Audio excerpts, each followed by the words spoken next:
আসসালামু আলাইকুম সুপ্রিয় দর্শক, কেমন আছেন সবাই? চলে আসলাম ছোট আরেকটা ব্লগ নিয়ে। আমরা মক্কা জিয়ারাতে এসেছিলাম। এর আগেও আমি আপনাদের জিয়ারাতের ভিডিওগুলো দেখিয়েছি, তবে আমরা যে জিয়ারাতে গিয়েছিলাম রাস্তাগুলো আর দেখানো হয়নি এবং গাড়ির ভিতরকার ভিডিওগুলো আমি দেখাতে পারিনি। তো আজ শেয়ার করলাম।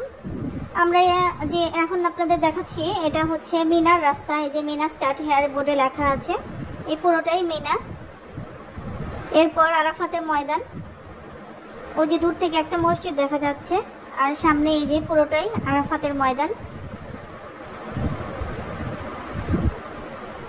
আমরা আরাফাতের ময়দান পার হয়ে যাচ্ছি।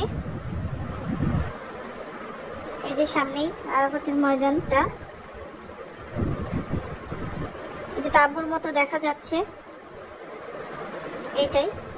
এখানে আমাদের গাড়ি থামানো হয়েছিল, আমি ভিডিও এর আগেও আপনাদের সাথে শেয়ার করেছি, তো সেগুলো আর শেয়ার করলাম না। এখন যতটুকু ভিডিও করেছি সেটাই শেয়ার করলাম।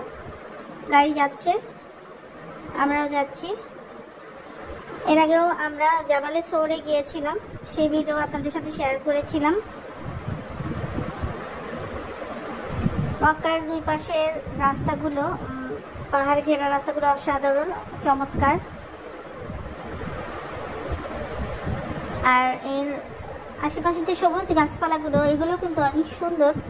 মরুভূমির মধ্যে সবুজ গাছ আসলেই অসাধারণ। আর আশেপাশের খেজুর গাছগুলোও অনেক সুন্দর। এখানকার রাস্তাগুলো এত পরিষ্কার পরিচ্ছন্ন আর কোলাহল মুক্ত, দেখে যেন লাগে শান্তি আর শান্তি। আর এই রাস্তাটা দেখতে পাচ্ছেন, এটা হচ্ছে জাবালে রহমত, হেরা পর্বতের অপোজিটের রাস্তা। আমরা হেরা পর্বত ওখানে ভিডিও করে কিছুক্ষণ নেমে আমরা এখন চলে যাচ্ছি। আর এখানকার বড় বড় পাহাড় আর অট্টালিকাগুলো অসম্ভব সুন্দর। তো আজ এই পর্যন্তই। সবাই ভালো থাকবেন, সুস্থ থাকবেন। দেখা হবে অন্য কোনো ভিডিওতে। আল্লাহ হাফেজ।